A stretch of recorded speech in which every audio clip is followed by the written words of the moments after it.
This video is sponsored by Squarespace.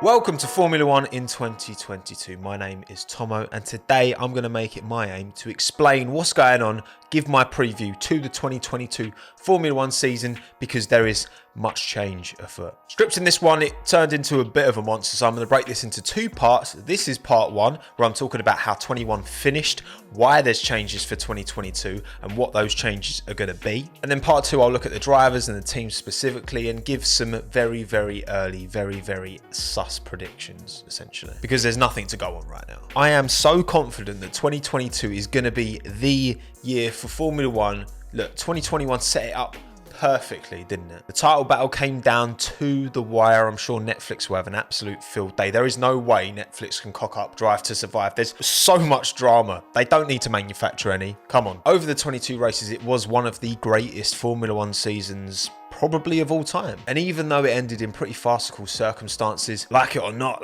it's just gonna add to how memorable 2021 was. So whether you're an old school F1 head or brand new to the sport and you want to understand what's going on in 2022, give me 20 or so minutes of your time and I'll do my best to explain.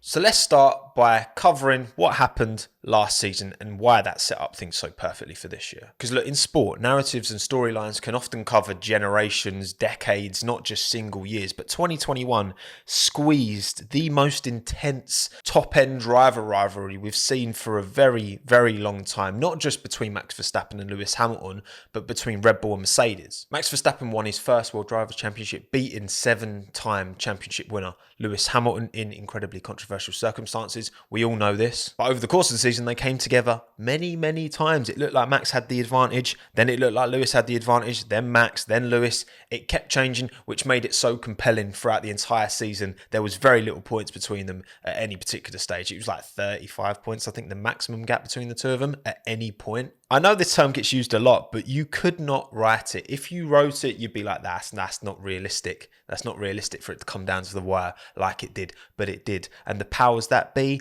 made it so that we got the most spectacular finish, but not the most sporting one. I think that's fair to say. Perhaps 21 felt even more special because we've kind of been robbed of this, not just into driver rivalry, but into team rivalry. I mean, Mercedes did win every single Constructors' Championship in the turbo hybrid era from 2014 to 2021. And the only non-Mercedes driver to win a Drivers' Championship in that time period was Max Verstappen. Shout out Sebastian Vettel, of course, who came very close in 17 and 18. Had a good 15 as well, to be fair to him. But for sure, it was a Mercedes era, no question. Russell, Vettel, Norris, Ricciardo, Alonso, Ocon, Leclerc, Sainz, Gasly, Perez, Verstappen, Bottas, and Hamilton. 13 out of 20 drivers in 2021 scored a podium. That's unheard of in recent years. It's easy to get carried away with the battle at the front, but actually throughout the field, it was a super intense season. Ocon and Vettel battled for victory in Hungary. Norris was leading in Russia before he bottled the strategy call, gutted for him. Russell managed a P2 in qualifying in Spa in the rain. Daniel Ricciardo led a pretty commanding 1-2 victory for him over Lando Norris. McLaren's first since like 2010, I think, and the only 1-2 of the whole season. Red Bull and Mercedes didn't score a single 1-2 in 2021, yet McLaren did. That's insane. Many drivers got that taste of silverware in 2021, and they will all be looking to eclipse those achievements in 22. But of course, they can't all win. We've got a super competitive field. We've got new regulations coming in, which should, in theory, bring the quickest cars and the slowest cars closer together. We've seen it with regulation changes in the past. Jacques Villeneuve wins 1997. 1998, big regulation change, doesn't win a single race the entire season. Sebastian Vettel, exactly the same, wins the championship in 2013. In 2014, doesn't win a single race. The competitiveness of this field, combined with the regulation shift, anything can happen. And that's what makes it so bloody compelling.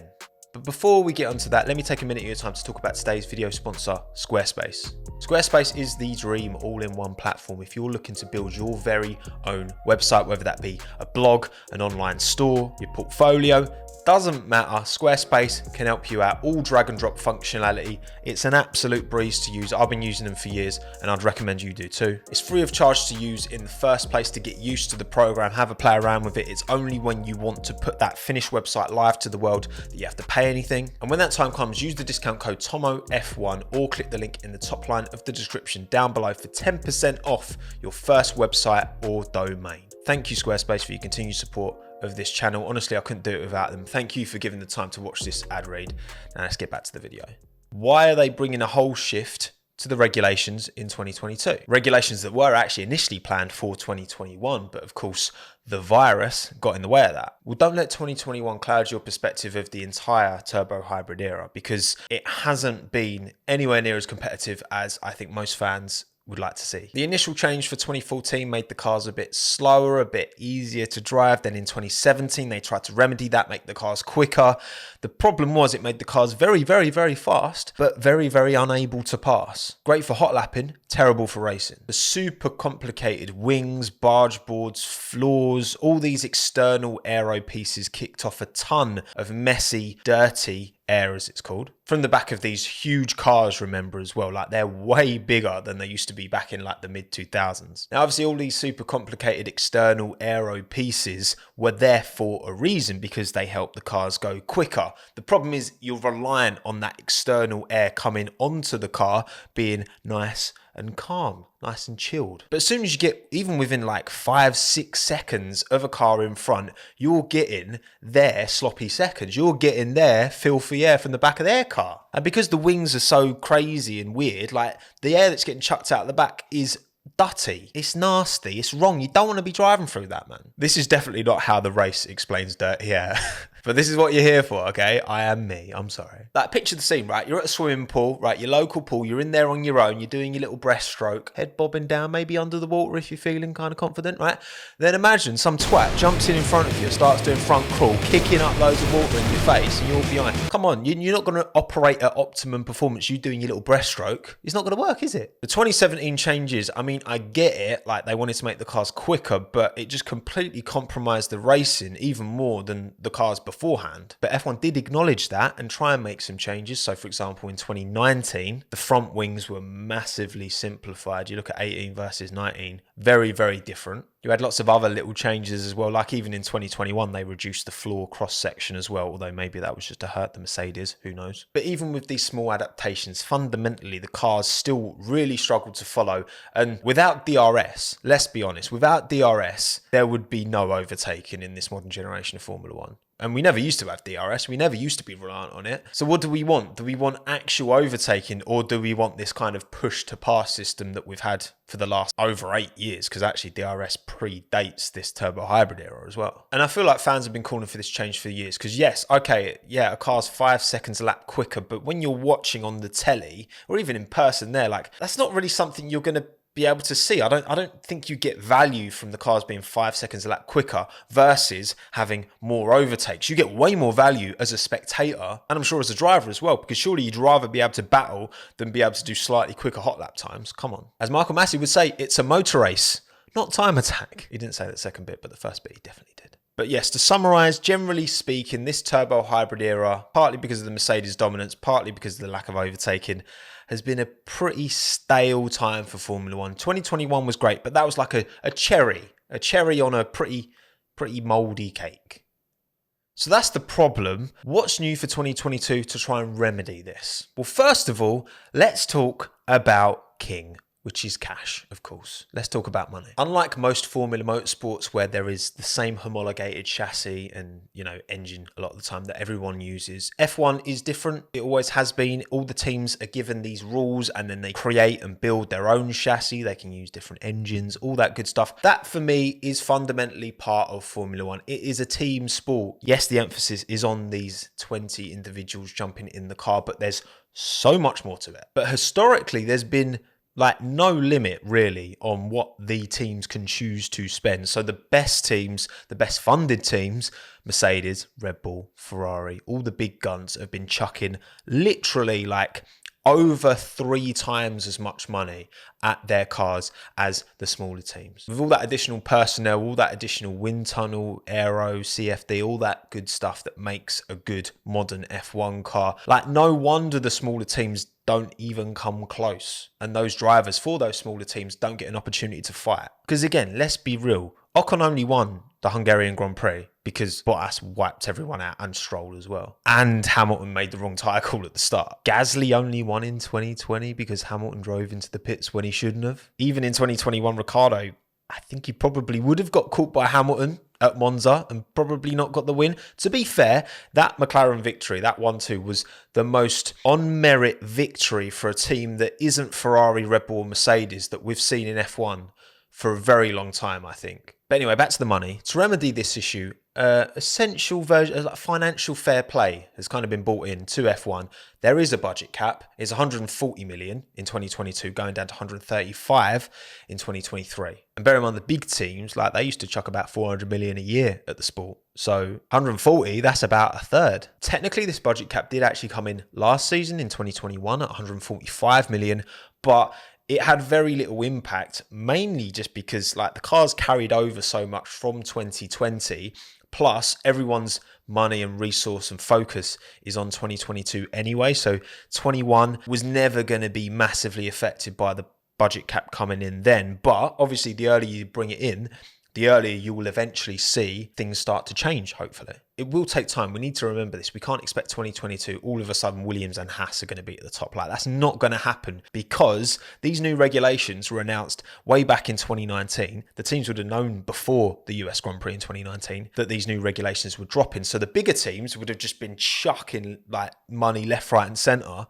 Daimler, Ferrari would have got their checkbooks out, chucked a load of cash early doors to get a head start. Cash that, again, these smaller teams at the time wouldn't have had because there was no cost cap then. I think it's fair. I'm not looking for a spec series. Like, I want the cars to be different. I want those team personnel. You know, they're the ones developing the cars. They're the ones that your Adrian Newey's, your James Allison's, all the other people who work at these factories developing these cars. There's so many people that are involved and their hard work deserves to shine through. It's about having the best team, not the team with the most money. It'll reward efficiency. You won't get these massive bloated F1 teams. Look at what Force India have done. This is why I love Otmar Safnauer so much. I think he did so well with so little at Force India / Racing Point, massively overachieving considering their budget was arguably the lowest of any team for periods of time in Formula One. Making the sport more competitive means everybody wins because the sport is more interesting. There's more eyeballs. It's more exciting. Sponsors are getting more for their money being on the cars. But the budget cap isn't the only thing that's trying to bring the gap between the top and the bottom closer. There is also a sliding development scale, which I'll do my best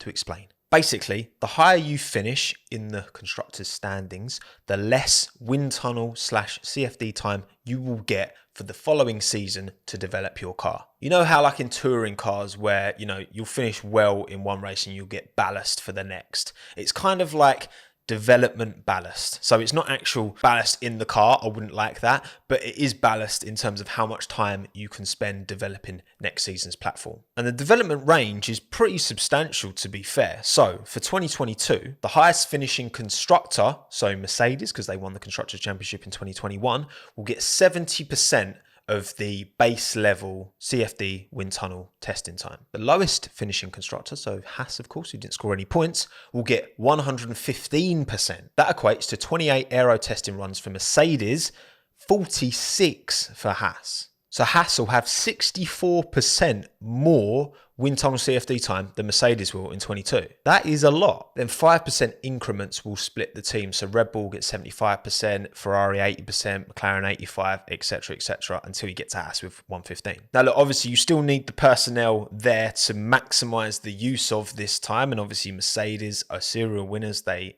clearly have a very, very strong team, are going to make the most out of them 26 runs a week. But again, combined with the cost cap, this should hopefully in time stop the top teams from running away and stop the bottom teams from falling off the face of the earth. No one wants to see domination. No one wants to see what happened to Haas in 21 and what happened to Williams in 2019. You know, that's not fun for anyone, really, is it?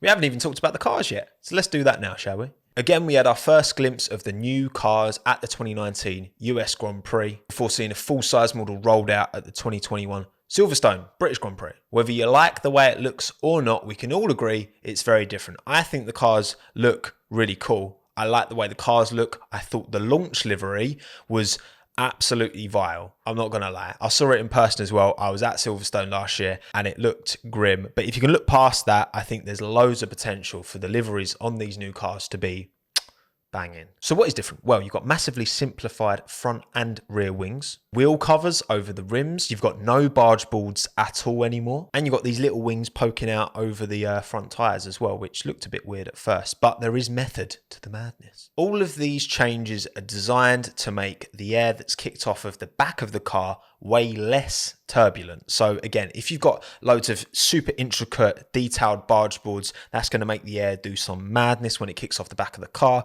whereas everything's more simplified, more flowing, lovely. Not to mention the rear wing and the rear diffuser also pushes the air further up rather than being pushed straight into the car behind it. It's kind of pushed up and over. F1 have done their CAD models, they've done their CFD, they've done all their testing, and they're putting out some pretty big numbers here. In the past, cars used to lose up to 50% of their downforce when following a car in dirty air. Now they're saying that's down to 10, maximum 15%. That's huge and hopefully true because, of course, CFD isn't real life. You can never know truly until we're actually seeing these cars on circuit. But the simulations, they're so sophisticated these days. They can't be a mile off, surely not. But Tommo, the wings, they're so simple now, so the cars will be super slow, right? Because, of course, the only reason they were super intricate and detailed in the past was to maximise performance. Correct. But there is an alternative method of generating downforce which hasn't been used in Formula One literally for decades. You might have heard the terms Venturi tunnels or ground effect being thrown around recently. Well, again, let me try my best to explain what these are and why they are fundamental to F1's new design philosophy. I'm going to put my blue light glasses on because things are starting to get a bit too technical to not wear them. This piece of aerodynamic genius was first discovered by Colin Chapman and implemented onto the 1978 Lotus 78. In F1, they like to talk a lot about cars being like inverted aeroplane wings, right? You get on an aeroplane and it flies, it goes up. Well, on a Formula One car, you don't want it to go up, you want it to go down, all right? So flip the wings, bosh, job done, stick to the floor, lovely. So Chapman discovered a way to basically make the underbody of the car like this inverted aeroplane wing, but also stick some side skirts, which essentially like scrape along the bottom of the floor back in the day to generate low pressure relative to the high pressure above the car to suck the car down close to the floor. And again, you're not reliant on this external aero to generate this downforce. Not to mention less reliance on external aero means you get less drag, which means you can go faster in a straight line. I mean, if you watch some clips of F1 in the early 80s, some teams just didn't even bother having front wings on the car at all, which, you know, you look at it and you think, oh, everyone's binned it into turn one and lost their front wings. No, some teams just didn't bother because the ground effect was so powerful, adding a front wing didn't generate enough aero to justify the drag that was created. Unfortunately, this technology was banned from the sport after 1982. Look, the cars back then, it was making the cars too fast. The safety standards weren't anywhere near where they are today. So giving engineers access to this ability to generate insane levels of downforce, yeah, it was just making the cars too quick. But now, 40 years later, it's gone full circle and ground effect is finally back in Formula One. It's the perfect way of keeping the overall levels of downforce at a pretty similar level to what we've got at the minute, but also reducing the complexity of the wings, which means less drag, less dirty air, better racing. Granted, the cars are still massive. They haven't really come down in size and they're heavier as well.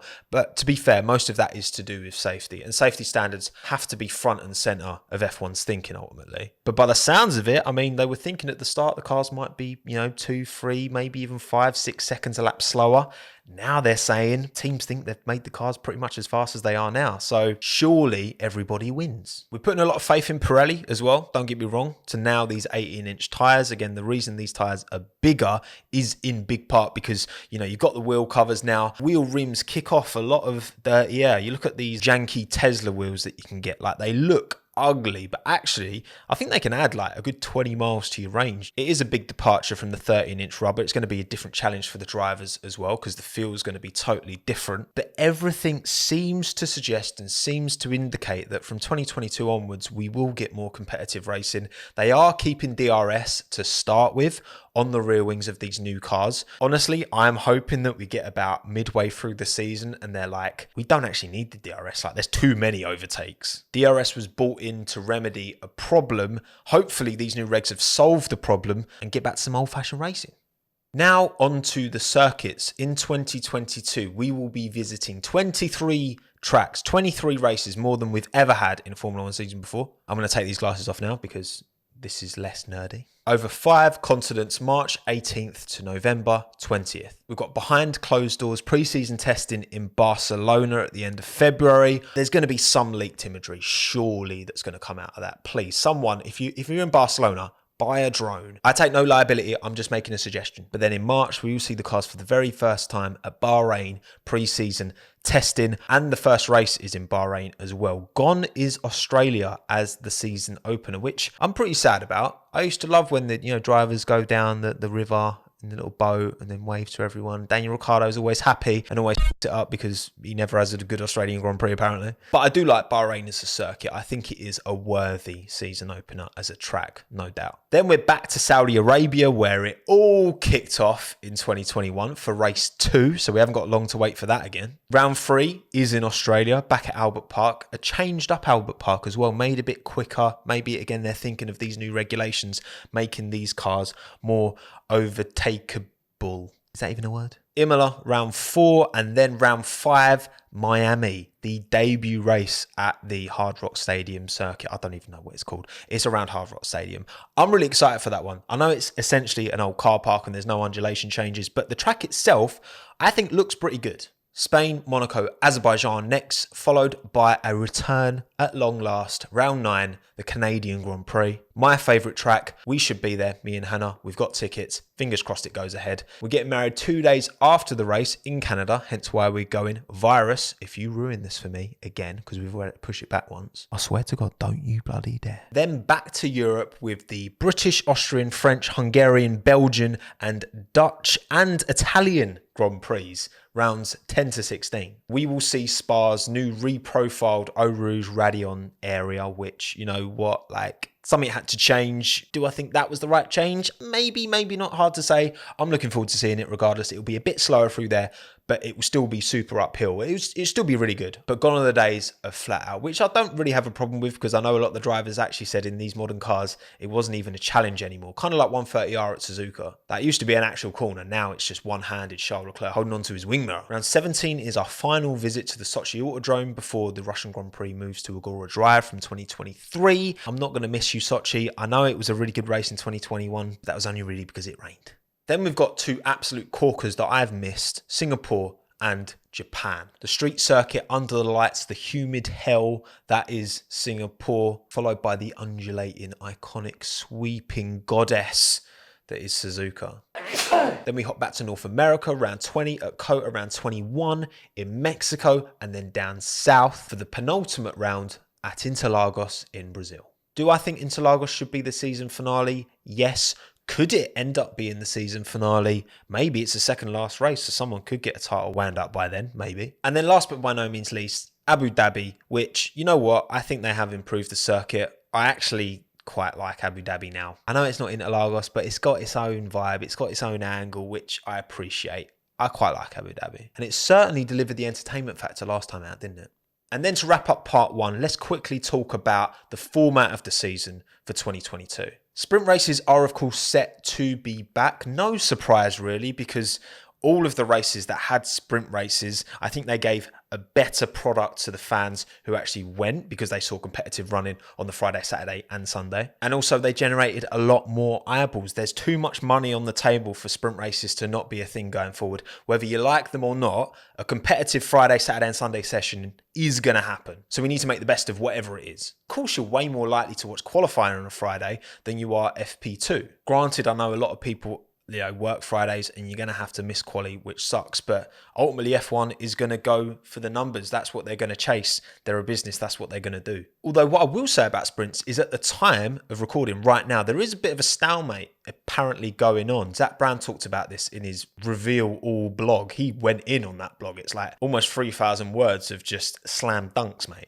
But he spoke of how some of the teams are actually lobbying for the cost cap to be increased because of the sprint races. Because there are costs associated with running a car competitively. What if there's a crash, etc., etc. But of course, these are the teams with the big money. Like, the big money teams are going to, you Mercedes, your Ferraris, the Red Bulls, they're the ones who are going to want the cost cap increase for the sprint race because it gives them an advantage, which I think's a bit slimy. But, you know, it's typical. I don't blame them for trying it, but the FIA can't allow that nonsense. I'm sorry. Same rules for everyone. The sprint races weren't perfect last year. Don't get me wrong, okay? I understand why people didn't like them. But fundamentally, I think they can work, no question. I know Ross Brawn talked about it. I think he accepted that it wasn't perfect, but hopefully they've used 2021 as a learning process. There's no confirmation yet of changes to the sprint racing format, but I would be very, very surprised if it was rolled out in the exact same way it was last year. I mean, I've already done a video on how I think I'd fix the F1 sprint, but actually thinking about it right now, I'd probably say Friday FP1, Friday afternoon qualifying, normal qualifying, for the race on Sunday, and then Saturday there's FP2, then one shot qualifying where it's one lap each. I've already talked about this at length, and then there's a sprint late on Saturday. More points for more teams, but the Saturday is kind of like a separate event almost entirely. Normal race Sunday. I think that as a system would work a lot better. Maybe it's not perfect. Maybe let me know in the comments down below how you would fix sprint qualifying. That would work well if you ask me, but who the f am I? So that's part 1 of my season preview. Keep your eyes open for part 2 where we go through the teams and the drivers. Thank you so much for watching. Thank you to Squarespace for sponsoring this video as well. My name's Tommo. Thanks again. Have a good one. Ta-da.